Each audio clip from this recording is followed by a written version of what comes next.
welcome back to Retire Your Way with ILG Financial. My name is Chase Lopez. This is Dave Lopez. Welcome. And today we are going to talk about the recent news of Silicon Valley Bank and how that bank failed. And there was a couple of other smaller banks as well. But really we wanted to touch on the cause of that, right? Yeah. And try to explain it in simple terms to folks what exactly happened with that. So I think the biggest place to start would be the interest rate risk that they kind of have. Why don't you explain that a little bit for us, Dave? Yeah, so what happens is they had enough assets to cover the money, which is what you want from your bank. What the banks do in general is you put your money, Chase goes to the bank and he has $100. He says, I'm going to put it on deposit with SVB Bank, right?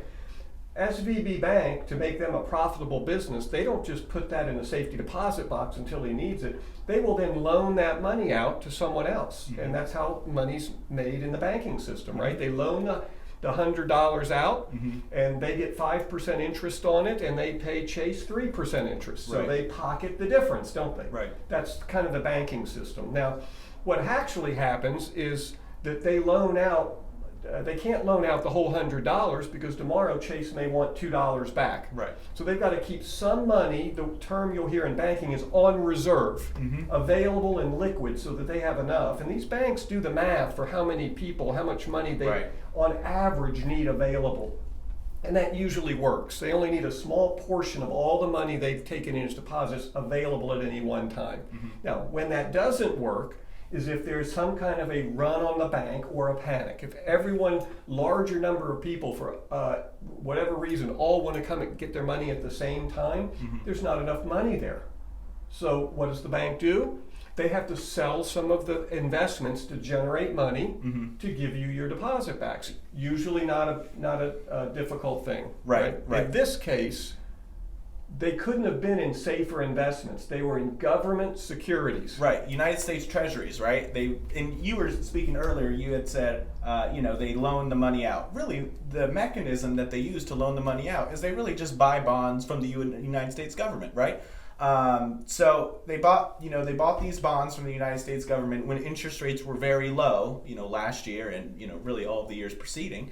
And they bought them and they had very low interest rates. Well, what happened here in the last few months or so? Interest rates started to go up, right? And a lot of people aren't completely aware of how that affects your bond holdings, right? Or your U.S. Treasury holdings. So as those interest rates started to go up, on paper, those U.S. Treasuries that Silicon Valley Bank was holding, right, on paper, those actually went down, didn't they, in value?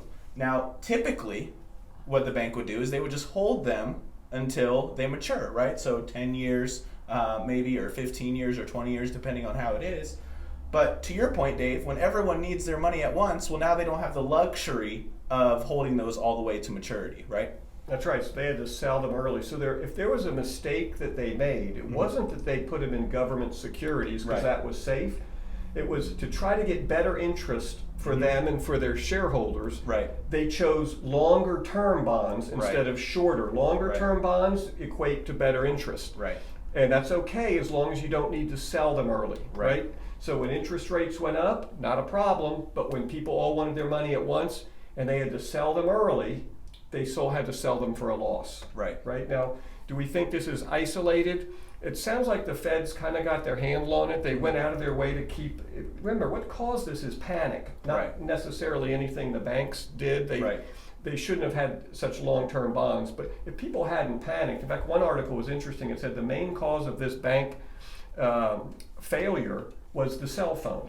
And it's because with social media and all that comes with social media, word can spread so fast. If there was panic, someone just gets a hint that the bank's in a little bit of trouble, everybody knows about it immediately and everyone runs. The other problem with SVB Bank that makes it a little unique is that their primary customer base was small businesses. Right. So these businesses had a lot of cash, well over the FDIC guaranteed amount of $250,000, sitting there to help run their businesses. So when they started to hear panic, everybody's running to get these huge amounts deposited. Right. They had a lot of what they call concentration, right? They had, as opposed to maybe a Wells Fargo or a Bank of America who has a lot of customers with smaller balances, they had very few customers with very big balances, right?